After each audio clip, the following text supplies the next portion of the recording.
First of all, I would like to thank God for giving me this privilege to talk to you right now. And I would like to thank God for giving me this word that I can share it to you. The word that the Lord gives me is it is a question which I want to ask from you. And the question is, are you seeking for miracles or are you seeking for a transformation? Yes, this is a question that we like to ponder right now.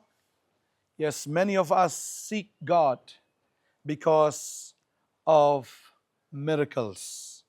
During the time of Jesus, throngs, crowds used to follow Jesus not because of Jesus, but because of his miracles.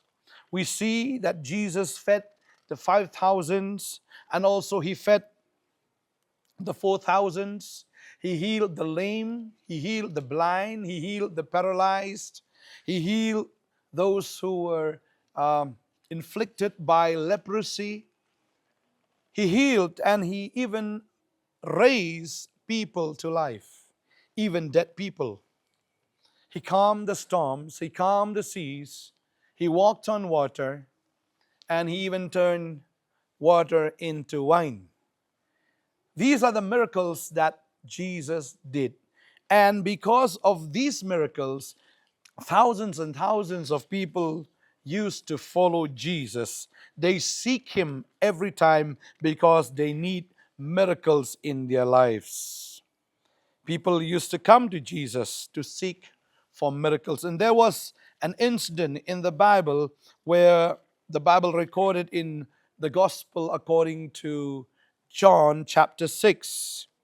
We see here that Jesus fed the 5,000s, and after that, Jesus dispersed the crowd, and then he went to a hill to pray. And he even sent his disciples to another place by boat.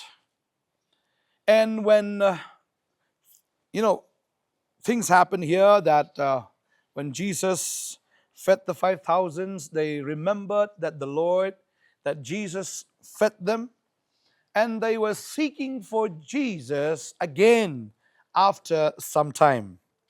And they were seeking Jesus and they found Jesus. And when they found Jesus, Jesus said these words to them. Chapter 6, verse 26, this is a statement that Jesus said.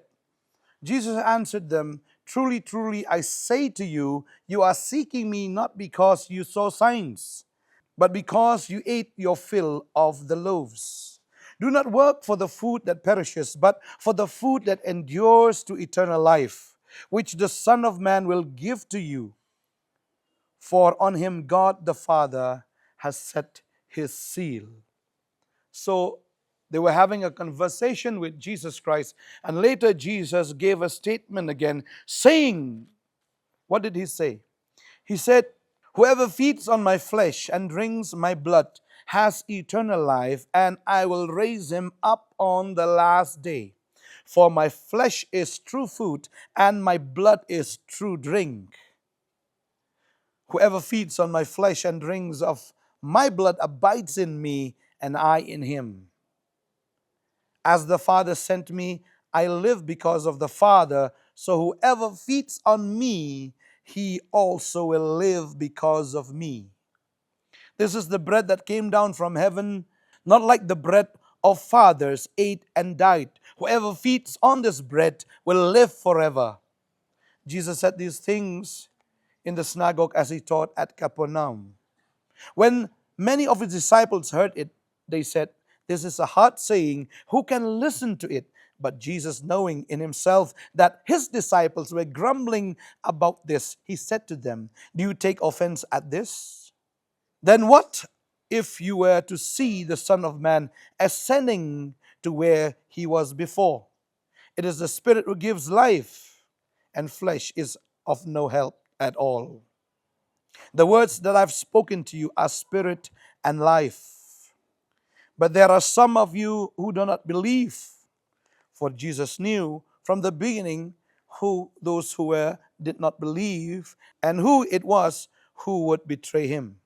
And he said, "This is why I told you that no one can come to me unless it is granted him by the Father." After this, many of his disciples turned back and no longer walked with him.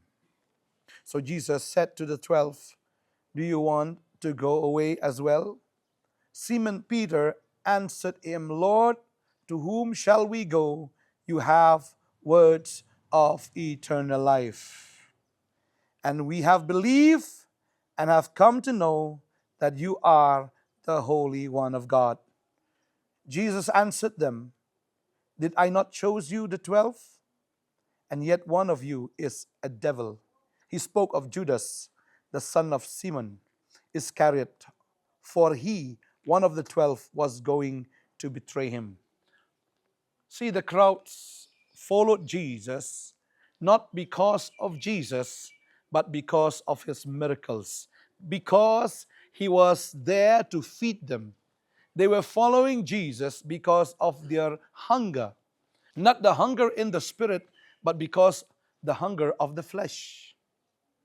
Therefore, Jesus gave them this statement. He gave them this teaching, making them to understand that food that they eat, they will die. If they eat the food that it is only for the stomach, they will die. But he disclosed himself that he is the true bread that came down from heaven. And whoever eats of him, whoever feeds of him, shall not die but have everlasting life.